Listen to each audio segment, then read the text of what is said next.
നമുക്ക് എങ്ങനെ ഉള്ളി അല്ല വെളുത്തുള്ളി ചൂടാക്കാം. ആദ്യം നമുക്ക് ചട്ടി ചൂടായാൽ നോക്കാം.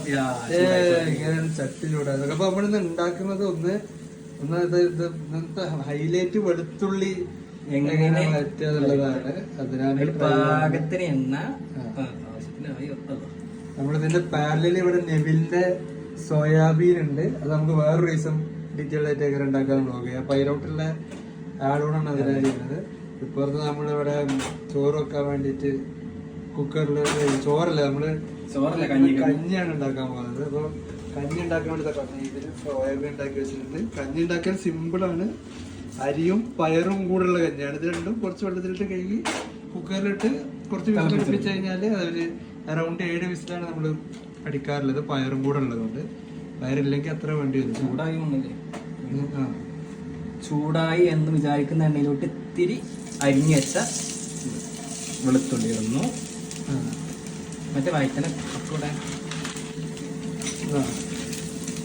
എന്നിട്ട് പിന്നെ നമുക്ക് വെറുതെ ഇങ്ങനെ വഴറ്റി കൊടുക്കാം. അങ്ങോട്ട് ഇങ്ങോട്ട് അങ്ങോട്ട് ഇങ്ങോട്ട് അങ്ങോട്ടും ഇങ്ങോട്ടും വഴറ്റുന്ന ഗ്യാപ്പിൽ നമുക്ക് എന്ത് ചെയ്യാം? അരി അരി അരി ഇടാം. അരി ഇട്ടിട്ട് ബാക്കി ഇത് ബ്രൗണി. അത് നമ്മുടെ അരി വെള്ളത്തിലിട്ടു. ഇനി കുറച്ച് എന്ത് ചെയ്യണം? ഉപ്പും കൂടെ മതി. നമുക്ക് മതിയാവും തോന്നും. പക്ഷെ ഉപ്പ് തികയാറില്ല കൈസ് ഇവിടെ സാധാരണ.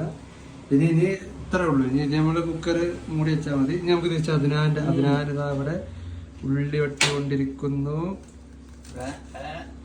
അതായത് ഇതിന്റെ കളറൊക്കെ മാറ്റിട്ടോ. വെളുത്ത ഉള്ളിനെ ചുവപ്പ് ബ്രൗൺ കളറാക്കി ഉള്ളി കൊടുത്തു. അതിനാലവിടെ അത് സാഹസികമായ വെളുത്തുള്ളിയുടെ തോല് കളഞ്ഞ് കുറച്ചുകൂടെ വേണമെന്ന് മനസ്സിലാക്കിയത്. ഇട്ടപ്പം ചെറുതായ മാതിരി തോന്നി. അപ്പൊ ഇങ്ങനെ എന്തോ കാട്ടി കഴിഞ്ഞാൽ രണ്ടും അങ്ങനെ ആയി വരുന്ന കാണാനില്ല. ഇങ്ങോട്ടുമ്പോ ഞാൻ ഇതൊക്കെ ചെയ്യേണ്ട അവസ്ഥ വീട്ടിലപ്പൊ ഉമ്മാരെ വിളിച്ച ഉമ്മാരെ ചീത്തറാ.